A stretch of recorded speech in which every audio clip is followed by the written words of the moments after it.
cet endroit. Et là, j'avais filmé un des plus gros lierres que j'ai jamais vu de ma vie dans un parc. Et un acte de débilité extrême encore a été fait là. Un acte de corruption, d'idiotie, un acte absolument crétin a été réalisé ici. C'est que le plus gros chêne, non, le plus gros lierre que j'ai jamais vu de ma vie ici, que j'avais filmé, hein, là, que j'avais filmé avec ma caméra H8 là, donc a été broyé, voilà. En plus, là, ils ont réalisé une taille extrêmement grave de ce chêne ici là. Donc je reviendrai quand il fera jour pour montrer ça. On voit plus là, il fait nuit, hein.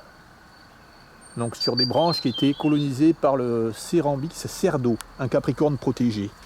Donc ici je m'approche, ici, je mets là en frontal, et ici nous voyons un magnifique, alors j'en ai vu un autre par terre là, je fais attention à ne pas l'écraser, hein, parce qu'il peut y avoir au pied de l'arbre là. Nous voyons un magnifique, mais vraiment magnifique, Cerambyx cerdo. Je vais le filmer de loin là comme ça, voilà. Voilà, il est vraiment très joli, je vais mettre la lumière, la lampe frontale, non la lampe de la caméra, voilà. Donc voilà le Cerambyx cerdo, on voit qu'il est vraiment très grand. Je monte mon doigt à côté. Donc celui-là il fait 5,5 cm de longueur. Donc je disais qu'ici il y avait des Cerambyx cerdo, la dernière fois que j'étais venu, hein. En plein jour j'étais venu, bon on ne le voyait pas, parce que tout simplement je voyais des trous énormes ici là. Et ça ne peut être que les trous des Cerambyx cerdo ou alors de Lucanus cervus, des gros trous comme ça. Donc ici un énorme Cerambyx cerdo. Femelle celui-ci, puisque les cornes sont un peu plus... sont assez courtes, enfin elles font un peu plus que la taille du corps. Donc ça c'est une femelle. Voilà, un peu plus bas là. Alors nous voyons alors un autre Cerambyx cerdo. Là je pense que c'est un mâle, puisque les antennes sont beaucoup plus grandes. Bon je l'ai rangé, hein, c'est pas grave là. Voilà. Donc on le voit ici, là, le Cerambyx cerdo. On le voit malheureusement sur la coupe du plus gros lierre que j'ai jamais vu de ma vie dans un parc. Bon, depuis j'ai vu des lierres à peu près d'une taille similaire. Une taille similaire, peut-être 1 cm de plus, mais guère plus gros, voilà. Donc ici nous avions à cet endroit-là le plus gros lierre dans ce parc tout en longueur, hein. Le plus gros lierre qui peut exister dans un parc. Donc la personne qui a coupé ce lierre là, ce qui la motive, c'est incompréhensible. C'est incompréhensible de couper un lierre comme ça aussi gros. Donc en plus on voit que la personne qui a coupé ce lierre là a exprès fait une fente là dans le centre pour vraiment empêcher que ce lierre pousse. Donc on voit qu'ici à cet endroit il y a des actes absolument débiles de destruction de la nature. Alors il faut savoir que le lierre, c'est une plante qui ne nuit absolument pas au chêne. Elle pousse contre le chêne. Elle s'agrippe aux branches du chêne. Voilà. Donc ici, là, en bas, là, à cet endroit, donc je vous montre quelle heure il est. 22h20, à cet endroit, là, nous sommes le 10 juin 2015. Donc à cet endroit, là, le lierre fait 30 cm, mais après il monte ici, ça abîme le chêne. Il se ramifié, voilà, donc ils ont tout coupé là, complètement cinglé quoi, c'est complètement cinglé ce qui a été fait ici. Voilà, donc ici destruction extrêmement grave de l'environnement. Donc c'est un chêne extrêmement vigoureux qui était contaminé par le Cerambyx cerdo, mais qui pouvait vivre encore 2000 ans, allez je dirais extrêmement longtemps encore, voilà. Donc nous voyons que c'est un arbre creux, mais extrêmement solide, hein. Et donc ils ont coupé les branches là, c'est vraiment une débilité, hein. Et vraiment c'est débile ce qu'ils ont fait, mais débile. Donc je pense que c'est un arbre là qui va mourir finalement. Étant donné la taille débile qu'ils ont faite ici là, il va mourir cet arbre. Je pense pas qu'il va résister à cette taille. Voilà, donc je vais filmer le creux là avec la lampe. À l'intérieur là, voilà. Voilà comment c'est l'intérieur là, c'est un arbre creux. Alors en plus un arbre creux c'est très intéressant, ça permet d'abriter des chauves-souris, voilà. Donc cet arbre je pense qu'il va être foutu, voilà. En plus c'était interdit, c'était absolument interdit de couper des branches, comme celles qu'ils ont coupées là, à moins que ces branches risquaient de tomber. Donc on voit absolument pas qu'elles risquaient de tomber là. Enfin, ils ont coupé, ils ont fait n'importe quoi. C'est absolument débile ce qu'ils ont fait là. Voilà, mais c'est habituel hein, en fait. Je craignais quand j'ai filmé cet endroit là, parce qu'en fait, en ce moment, il y a une accélération extrême en France de la destruction de l'environnement. Là, nous avions un lierre qui était énorme. Je me demande quel âge il pouvait avoir ce lierre. J'ai cherché des documents dessus, j'ai rien trouvé. Un lierre qui fait 30 cm de diamètre. Je me demande quel âge il peut avoir, mais il doit être extrêmement vieux. Alors voici ici le mâle là, du Cyrambix cerdo là. Donc ici on voit un mâle qui est petit, enfin qui est petit, il n'est pas petit, il fait 5 cm à peu près, et qui a des antennes beaucoup plus grandes. Hop là. Il est tombé, qu'est-ce qu'il où il est? Je le vois plus. Ah, il est monté sur ma caméra là. Il est monté sur mon écran. Là, allez descend là. Il est monté sur mon écran. Voilà. Voilà le Cyrambix cerdo là. Capricorne protégé, qui est encore beaucoup présent dans le sud-ouest. Pas partout, mais il est encore présent. Hop, ça y est, il s'envole. Voilà.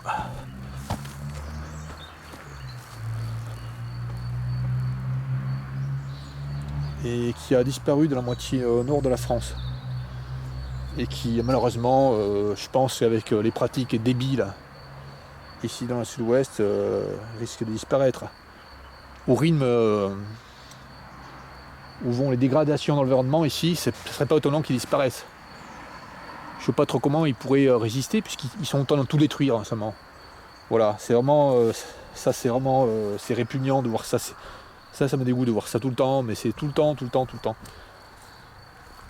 Donc là, nous avons un parc qui, je ne sais pas quel âge il a, ce parc là. Nous avons un lierre qui est là depuis... Bon, je pense que ce lierre il a 50 ans. Hein. Un lierre qui fait comme ça 30 cm, presque 30 cm de diamètre. Alors je monte mon pied par rapport, hein, voilà. Pas tout à fait 30 cm de diamètre. Là, mon pied il fait 30 cm, voilà. Donc voilà, il fait 30 cm, mon pied, j'ai exagéré quand je dis 30 cm de diamètre, il fait 22, 23 cm de diamètre à peu près. Voilà. Allez, allons voir l'autre chaîne. Alors il y a une autre chaîne un peu plus loin là qui est en piteux état. C'est probablement à cause de ce genre de débilité extrême qui a été réalisé que le chêne est mort. Voilà. Allez, allons voir l'autre chaîne. Voilà. Voilà ce chêne qui fait 2 mètres de diamètre. Voilà. Donc ici là. Les oryctes nasicornis et les rhinocéros sont sortis déjà. Donc ici il pourrait y en avoir. Donc ici on voit que ils font un broyage des herbes partout, jusqu'au pied de l'arbre, rotophiles partout là. Faut savoir que le matin il y a des grands capricornes qui sont au pied des arbres des fois. Donc s'ils font ça le matin, ils peuvent broyer un grand capricorne, qui est protégé bien sûr. Le Cyrambix cerdo est protégé. Là je vois un crapaud commun là, de belle taille. Voilà.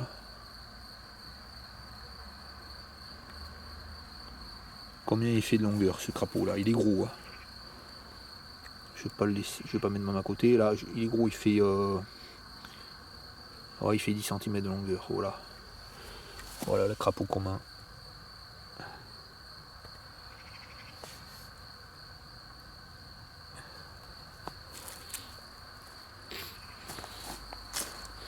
Bon, les trous qu'il y a dans les arbres aussi, ça permet de nombreux animaux d'hiberner. Alors le crapaud, oui je pense.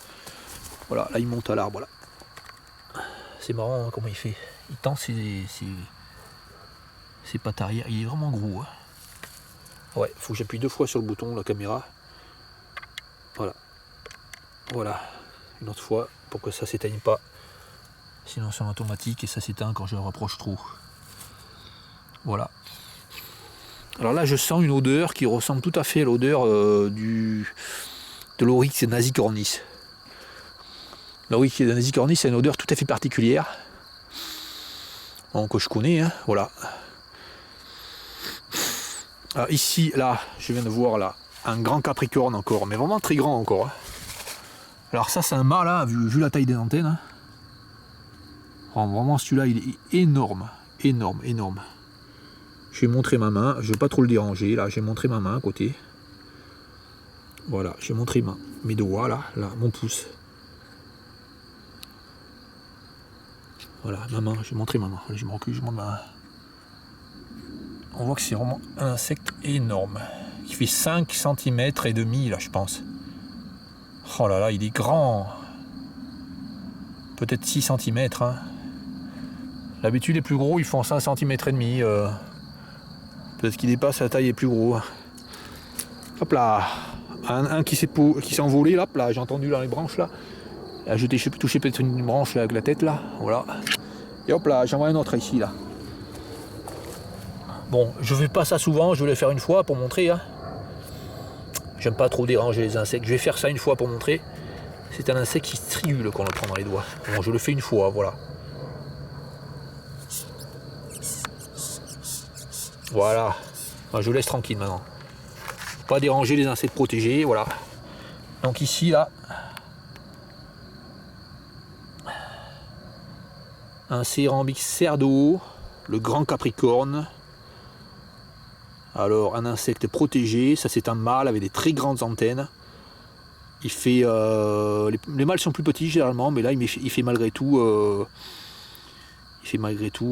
100 cm et demi de longueur de taille, de corps. Et là on remarque, les cérambicides ont généralement 11 articles aux antennes. Donc là on peut compter les articles aux antennes là. Bon, il y a 11 articles, jusqu'au bout là il y a 11 articles. Et là, l'envergure des antennes, ça fait...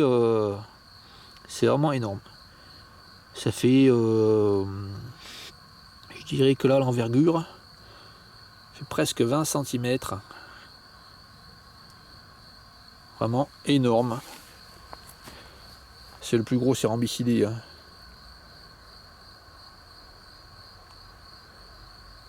Voilà. Donc il y en a deux là, ici, là. Bon, des fois on en voit beaucoup plus encore. Hein. Peut-être qu'ils sont pas encore tous sortis. Bon, je fais attention en marchant là au sol. Là. Il pourrait y en avoir au sol, hein, je pourrais en écraser là. Également ici un arbre creux. Hein. Bon, je vais mettre la caméra dans l'arbre pour montrer, pour voir comment c'est à l'intérieur. Moi j'ai pas vu encore. Voilà. Je sais pas si c'est profond le creux. Voilà, donc ça permet ça d'abriter des chauves-souris. Ça permet beaucoup la vie ces arbres creux comme ça. Bon, un arbre qui est creux n'est pas un arbre qui est mort, hein, puisque l'arbre vit uniquement dans cette périphérie. Et quelques centimètres de périphérie, c'est là où circule la sève. Voilà, donc ici, cet arbre-là, c'est un arbre remarquable. Hein. Un chêne qui fait 2 mètres de diamètre, c'est un arbre remarquable. Je mets ma main à côté, enfin, je vais monter mon pied là pour montrer là. Voilà, mon pied est comme ça là, il fait 30 cm. Voilà, on voit que c'est vraiment un grand arbre. Enfin, un arbre de gros diamètre, un chêne. Hein. Ça, c'est un chêne pédonculé, hein, voilà, de gros diamètre. Donc ce chêne, bien qu'il fasse 2 mètres de diamètre, il est méprisé, voilà.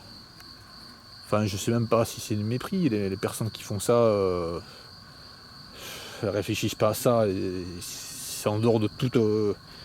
c'est très très très loin de réflexion, ça. Ils y pensent même pas une seconde. Voilà, ce qui s'est passé là, c'est que les engins là, qui ont réalisé la tonte ici de l'herbe, ici, là, ont fait de graves blessures ici là. Voilà, par rapport à ma main là, on voit que c'est des graves blessures. Un arbre qui fait 2 mètres de diamètre, voilà, est méprisé, voilà. Donc là c'est foutu là, hein, voilà, je vais soulever l'écorce là. Donc là, ils ont, il y a une grave blessure ici là, qui fait, allez, presque 10 cm là, et une blessure ici là, qui fait plus de 10 cm de large. Voilà, donc il y a 20 cm là, de sève qui ne circulera pas au-dessus là. Voilà, ils détruisent un arbre là. En plus, en faisant ça là, à cet endroit, ils permettent, la rentrée de champignons qui vont venir faire mourir l'arbre prématurément. Voilà un autre crapaud là ici. Bon, ça c'est pas la même, hein, je pense. Hein. Voilà, un autre crapaud là. Commun. Ici, il n'y a que 2 espèces de crapauds. Hein. le crapaud commun, Buffo, et les crapauds calamites, Buffo calamita, qui est un peu plus petit, et qui a une raie sur le dos, qui est un peu plus clair, qui est un peu plus beige. Voilà, ici c'est le crapaud commun. Avec ses pustules là. Avec ses yeux ils sont comment en fait?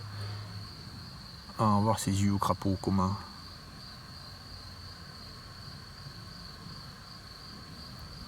Hop là, ah, je le dérange là. Bon, je laisse tranquille, voilà.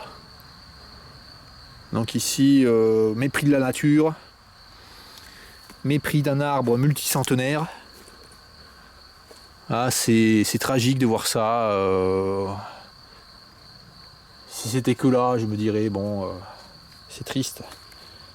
En fait, c'est dans l'ensemble, tous les villages en fait. Enfin, tous les villages, je ne vais pas accuser comme ça tout le monde. Hein. Peut-être qu'il y a un village où c'est pas comme ça.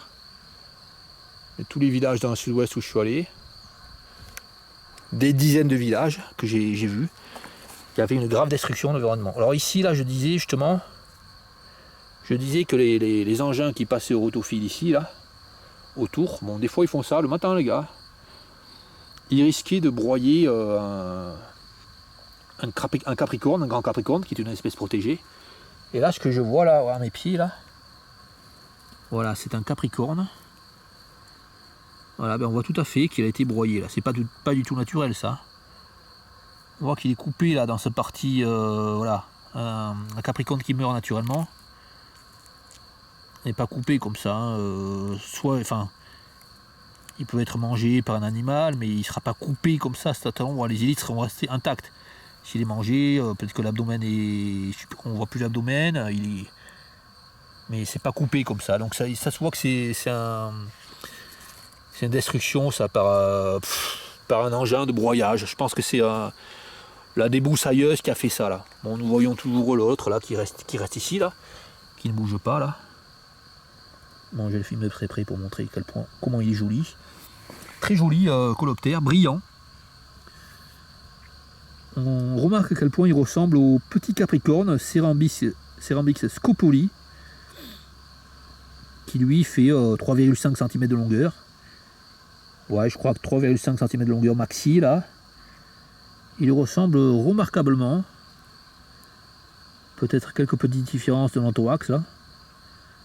Voilà ce grand capricorne, Cerambix cerdo. Voilà, mais j'espère voir autre chose que les grands capricornes. Parce qu'en fait, le grand capricorne qui est protégé, ici dans le sud-ouest, c'est vraiment le plus commun. Bon, je regarde un petit peu en hauteur dans l'arbre, parce que des fois, des capricornes sont un peu plus hauts.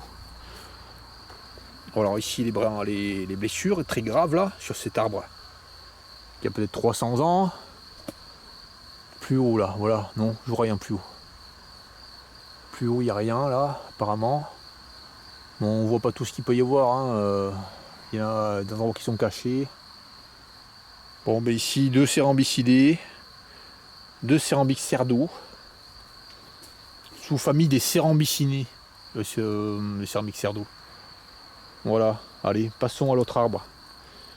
Là, près du chêne, je regarde près au sol, pour pas écraser un capricorne, parce qu'il peut y en avoir au sol, près des chênes. La nuit et le matin. Allez, passons au suivant. Voilà, nous arrivons au suivant là. Donc filmage en direct. Celui-là, il n'est pas contaminé, hein, apparemment. C'est un des moins contaminés. J'ai pas trop vu de trous la dernière fois que j'étais venu.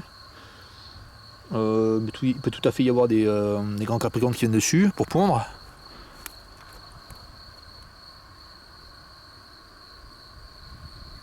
Bon, là on n'entend pas. Je sais pas si le micro de la caméra peut capter ce son. Et au loin, là, on entend des grenouilles taureaux américaines. Voilà, ces grosses grenouilles du genre Rana.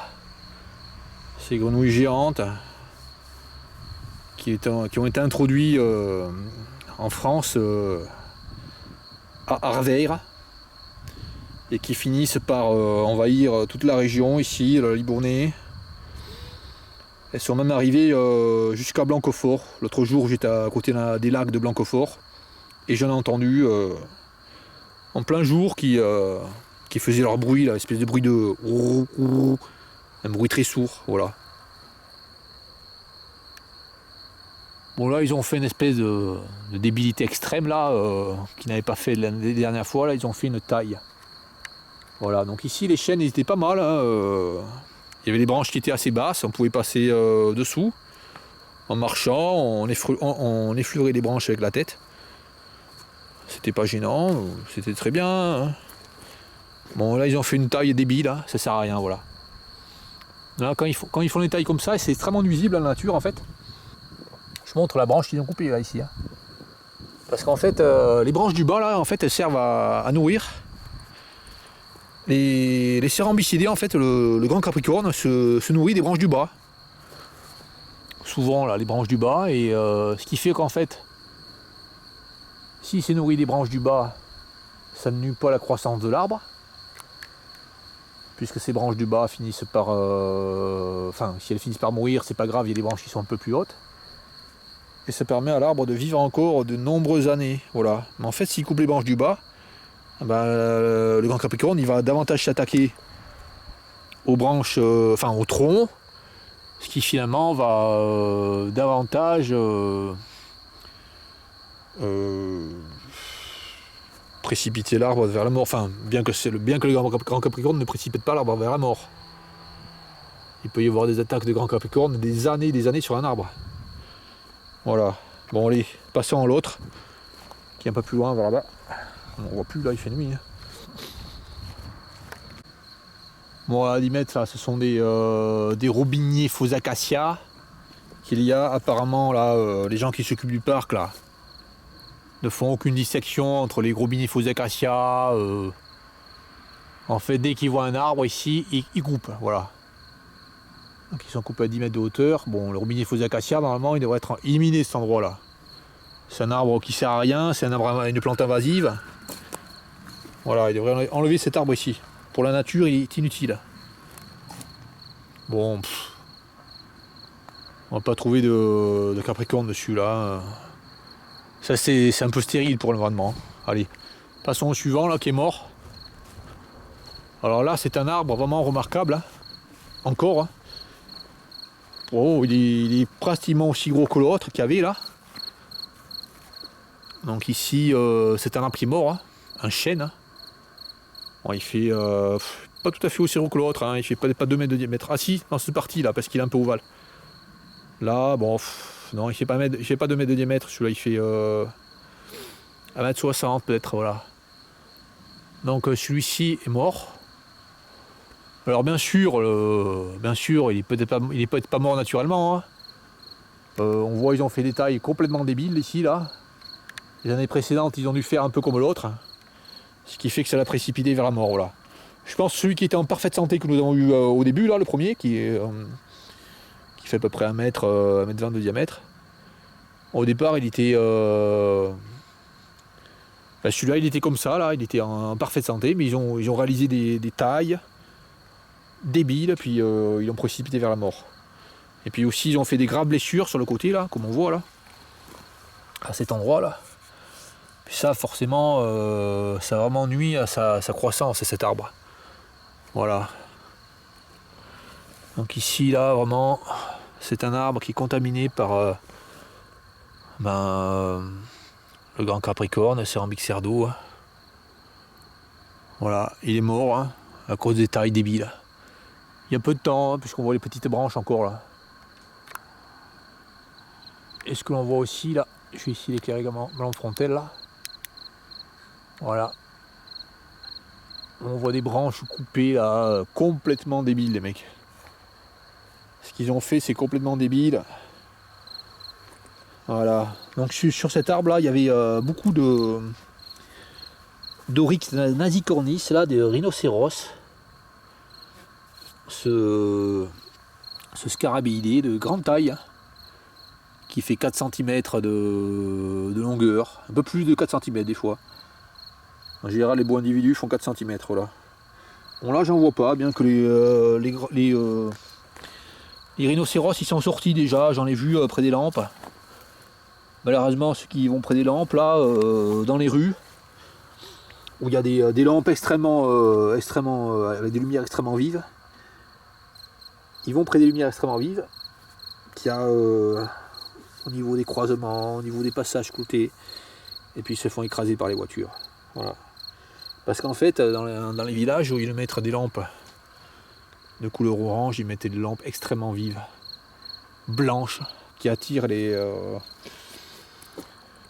coléoptères, qui se font tuer ensuite. Voilà. Donc ici on voit quand ils ont fait un broyage. Bon, ça c'est extrêmement nocif parce qu'en fait les rhinocéros, la nuit il fait pas très chaud, mais le jour il fait très chaud des fois. Au mois de juin, il y a quelques temps là il faisait presque 35 degrés. Donc ils aiment bien, je pense qu'ils supportent pas trop le soleil qui tape. Donc ce qu'ils font ici c'est que ils enlèvent toutes les herbes qu'il y a au pied des arbres. Donc ici on voit vraiment que l'arbre a été blessé. Je pense qu'il a été blessé tout le long là. Avec des engins de tonte tout le long là. Voilà, sur 1 mètre il était blessé parce que les gars ils passaient des engins là. Ils raclent bien l'arbre là, puis bon finalement cet arbre il finit par mourir hein, à force d'être blessé partout autour. Allez, on va voir les autres là-bas. En fait là-bas il reste que peut-être un petit chêne et puis un marronnier. Allons voir ça.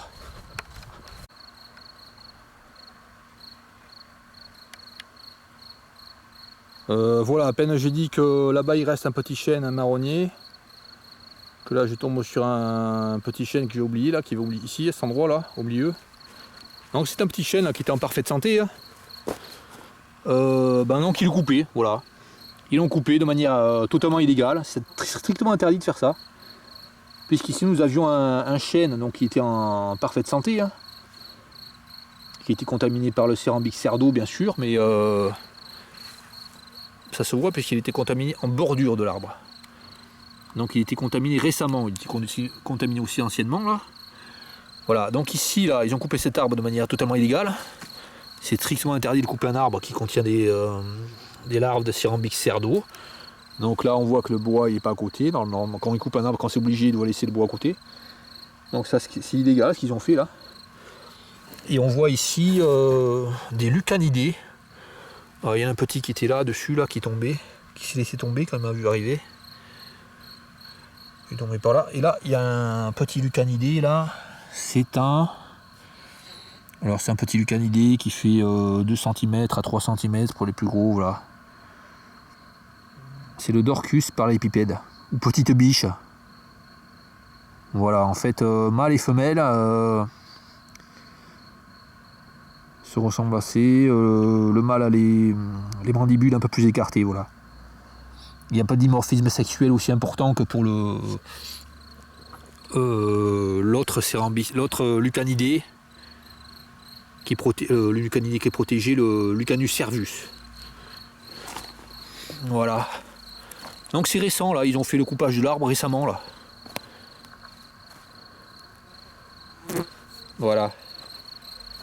Allez, allons voir le marronnier là-bas.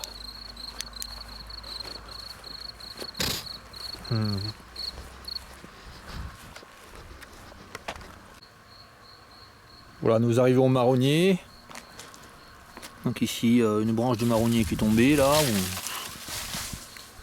Ouais, elle n'est pas tombée en fait. N'importe quoi, ils ont taillé encore là. Ils font que ça, tailler, voilà. Donc ils ont laissé les branches au sol là, voilà.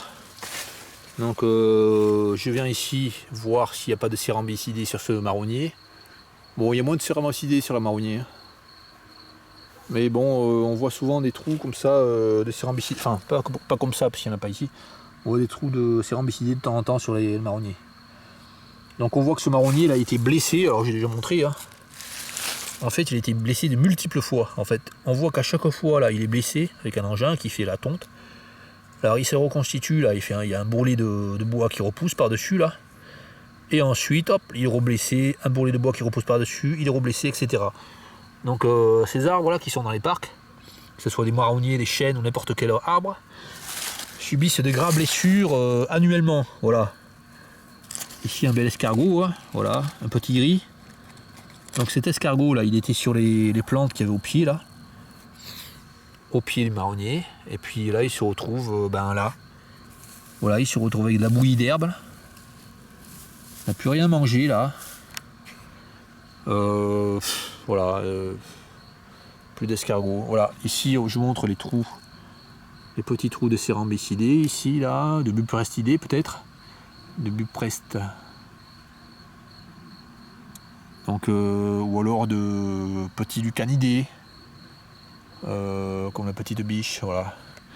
Donc cet arbre aussi permet à ce qu'il y ait de la vie. À ce qu'il y ait des coléoptères qui vivent. Voilà, ben, bon, ils font n'importe quoi partout. Hein. On voit que toujours. Parce qu'ils veulent que ça soit propre, comme ils disent quand on leur interroge. Parce que pour eux, l'herbe, c'est sale. Voilà. Donc ils coupent l'herbe qui est au pied des arbres, toujours. Voilà. Alors au pied des arbres, pour tout à fait laisser des plantes herbacées qui sont intéressantes, qui sont des plantes hôtes, des papillons, voilà. Aux endroits où c'est pas broyé, là, au pied des arbres, souvent, on voit, enfin, de temps en temps, on voit de l'alière, par exemple, qui est la plante hôte, de l'aurore, qui pousse le long des arbres, enfin, au pied des arbres, qui est mangée par les escargots, voilà. Mais partout, dans les parcs, là, ils font cette débilité extrême, là, de vouloir tout couper. Comme si la population désirait ceci, voilà. Voilà, donc c'est affreux dans ce parc, c'est affreux. C'est affreux, c'est tout jaune, tout gris, tout sec, voilà. C'est affreux comme ça partout, là, voilà, pour rien. Pour rien, moi je préférais qu'il fasse une petite zone où il tonde bien, régulièrement, et puis qu'il laisse des endroits non tondus, en permanence avec de l'herbe haute. Et ce qu'il faut faire dans un parc comme ça, c'est... pour éviter que ça s'embroussaille, c'est venir couper, venir à pied, couper dans les herbes hautes qu'on décide de laisser. C'est venir couper les herbes qui sont un peu, les herbes qui sont ligneuses, qui risquent de grandir et de faire que ça s'embroussaille. Voilà. Donc il faut simplement venir avec un sécateur finalement, à pied, de temps en temps, pour éviter que ça s'embroussaille. Alors ici à la sortie du parc, un autre marronnier. Bon, je cherche dessus là, voir si à tout hasard il y a des cérambycidés, mais il n'y en a pas là. Voilà, il n'y en a pas en général. Sur les marronniers, c'est pas souvent qu'il y en a.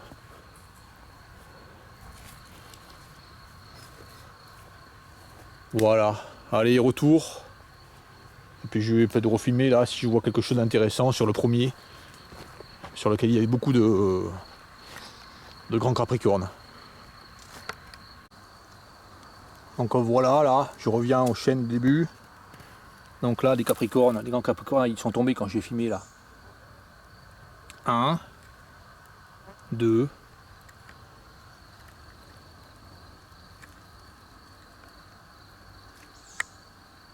3, 4, 5, là il y a un accouplement. Donc là on voit le mâle. Dessus avec les antennes longues. Au-dessous la femelle. Aussi grosse, même souvent plus grosse. Avec les antennes plus courtes. Voilà. Donc ici 5 grands capricornes. Voilà. Puis aussi 6 là aussi. Sur le côté il y a un 6e là qui s'en va. Enfin là c'est le minimum que je vois.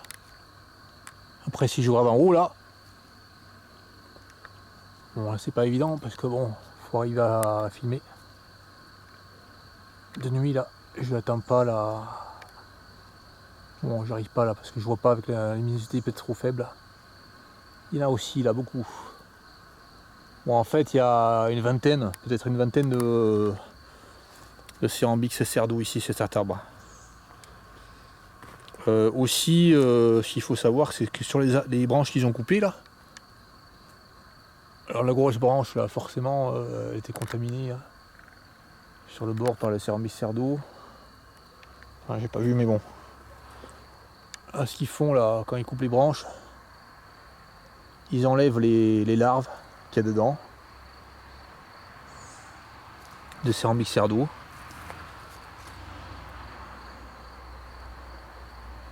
Et après ils se servent de ces branches pour faire ce qu'ils veulent. Hein. Du bois de chauffage, n'importe quoi ils font avec. Bon là également un autre là. Nous en avions eu 6. Hein. Donc là, ici là.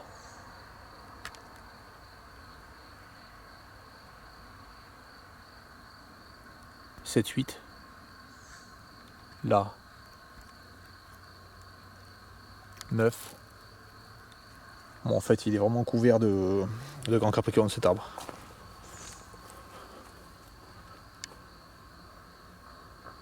Bon dans la région il est protégé le grand capricorne. Peut-être parce qu'il a disparu de la moitié nord de la France, enfin une partie de la moitié nord de la France.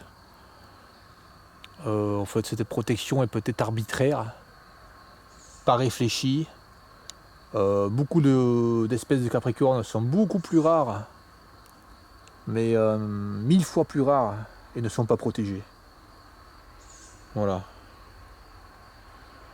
Par exemple, moi je considère que le capricorne velouté, un peu comme le grand capricorne là, mais avec un petit duvet, qui vit dans les Landes, enfin une partie des Landes, dans le sud de la France. Il est beaucoup plus, enfin je crois qu'il vit que dans le sud-ouest, dans les Landes, vers les Landes, enfin dans les Landes c'est sûr qu'il y en a. Ben, il est beaucoup moins commun puisqu'il vit que dans cet endroit. Par contre il n'est pas protégé lui. Voilà. Une chose que je voulais dire aussi que j'ai pas dit, je crois que je l'ai pas dit, c'est que je le dis à chaque fois, mais bon je le redis cette fois encore. Le lierre énorme qui a été coupé ici là, donc qui fait plus de 20 cm de diamètre ici là. Voilà, donc je passe ici là, tranquillement. Ce lierre énorme, hop là, j'ai pas mis, faut que je mette en permanent, voilà. Tant que ça bouge partout là, un crapaud. Le même que tout à l'heure. Voilà, ce lierre énorme là. Donc il fournit à l'automne des fleurs qui sont extrêmement importantes pour les abeilles. Hop là, qu'est-ce que c'est ça? Un bourdon. Bourdon commun. Bourdon qui a le cul blanc là. Qu'est-ce qu'il fait cette heure-ci ici là? D'habitude il fait pas ça les bourdons. Donc ils sont extrêmement, ces lierres, ils sont extrêmement importants pour les abeilles, puisque le lierre. Alors qu'est-ce qu'il fait? Ah ouais, il vient vers ma lampe là. Mince. Puisque le lierre, ce qu'il a comme particularité, le lierre, c'est de fleurir à l'automne, de fournir beaucoup de nectar pour les abeilles. Et c'est important pour les abeilles d'avoir des fleurs à l'automne, puisque c'est le moment où elles constituent les réserves pour le passer l'hiver. Voilà. Donc couper de lierre en fait, couper du lierre c'est vraiment nocif, très nocif pour les abeilles. Voilà. Oh, vraiment il est énorme celui-là, mais énorme. Oh, je filme comme ça l'endroit là. C'est vraiment un gros spécimen. Ah là là, qu'il est gros. J'aurais dû prendre un petit réglé là. Hop là, il se laisse tomber chaque fois. Bon, je vais pas le dire ranger. Bon, je range pas là. Il y a le mâle là. Ici la femelle là, ils vont se rencontrer là.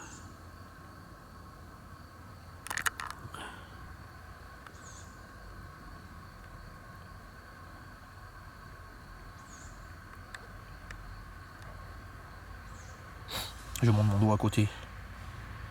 Voilà. Je monte ma main à côté là. Hop là.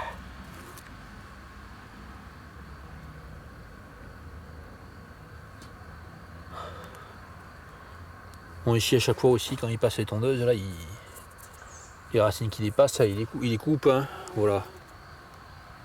Donc non seulement ils détruisent les chênes, qui sont vraiment extrêmement pourvoyeurs de vie, les chênes. Hein. Permettent vraiment plein d'espèces de vivre, aussi bien insectes, les batraciens pour s'abriter, les chauves-souris pour s'abriter dans le creux des arbres, Les oiseaux, plein d'espèces d'oiseaux se nourrissent de bourgeons, etc. Ils détruisent en même temps les cérambycidés, donc toutes les espèces de cérambycidés possibles ici, dont le grand capricorne qui est protégé. Ils détruisent en détruisant les chênes, le Lucanus cervus qui est protégé aussi. Après ils détruisent le lierre. Alors ici, en plus de détruire le lierre, en plus de détruire ce lierre qui est ici là, ils détruisent aussi la beauté du paysage parce que ce lierre il était vraiment magnifique. Donc ce parc il avait un intérêt finalement parce qu'ici il y avait des beaux arbres et un lierre magnifique.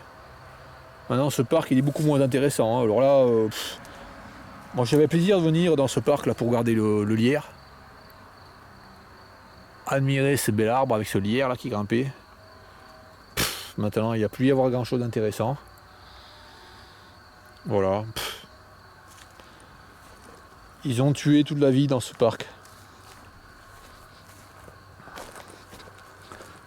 Voilà.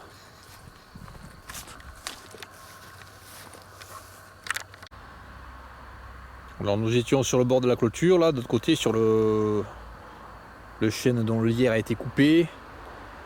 Et là, nous revenons sur l'autre bord, là, donc à 40 mètres, presque en face.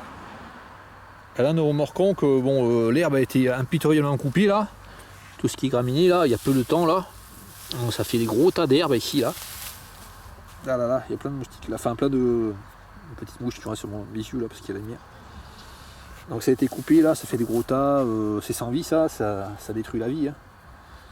Par contre, là, il y avait... ils ont détruit l'herbe vraiment jusqu'au bord de la barrière avec le rotophyte. Par contre, ici, là, il y avait des plantes. Des grosses plantes à la tige rouge, là. Mais tendres, en fait, hein, qui peuvent se casser facilement, là. Ah, ça, c'est du tintoun. Du tintoun, voilà. On appelle ça le tintoun en... Je sais pas, un patois, les gens... Dans certaines régions, ils appellent ça le tintoun dans le sud-ouest. Le teinturier, voilà, c'est des plantes qui viennent des États-Unis, je crois bien ça. Enfin, qui n'est pas d'ici, hein, qui n'est pas de la région, qui est introduit dans le sud-ouest, là, il y a des années et des années.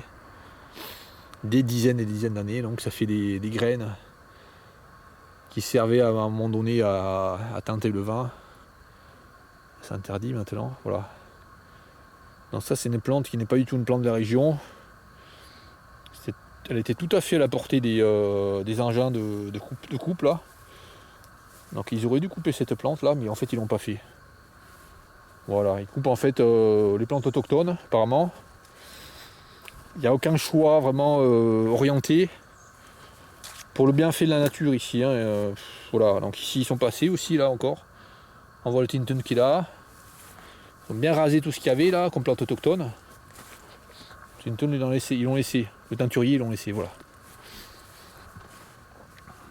Donc en fait ils font n'importe quoi finalement ici. Ils n'ont aucune connaissance et ils font ça comme on dirait à n'importe qui de faire ça. Voilà, ils font n'importe quoi finalement. Voilà. Et puis là ils coupent, ils rasent bien là, vraiment toute l'herbe, tout ce qu'il peut y avoir comme herbe. Jusqu'au coin du terrain, là, où personne ne va finalement. Alors qu'ils pourraient très bien laisser dans un terrain comme ça là. Dans un parc, ils pourraient laisser un petit triangle là d'herbe sauvage. Ça serait très bien. Voilà, puis derrière la barrière là, toujours, il y a la haie. Et toujours au pied de la haie là, ce qu'ils font là, c'est mettre du désherbant en fond. C'est comme ça, c'est rendu jusqu'à la terre. Je pense que c'est parce qu'ils ont mis des désherbants. Ouais, une espèce d'obsession là, mettre des désherbants ou alors ils ont tendu très ras. En permanence avec des rotophiles. Voilà, donc ils font n'importe quoi finalement. Entre la barrière là et puis la haie, il aurait très bien pu y avoir des plantes herbacées un peu plus hautes. Ça aurait pas été vilain, ça aurait pu être fleuri aussi. Ça aurait pu être des plantes herbacées fleuries, mais non. Ça c'est pas possible. Hein. Ils détruisent à fond hein, tout ce qu'ils veulent, tout ce qu'ils peuvent. Voilà.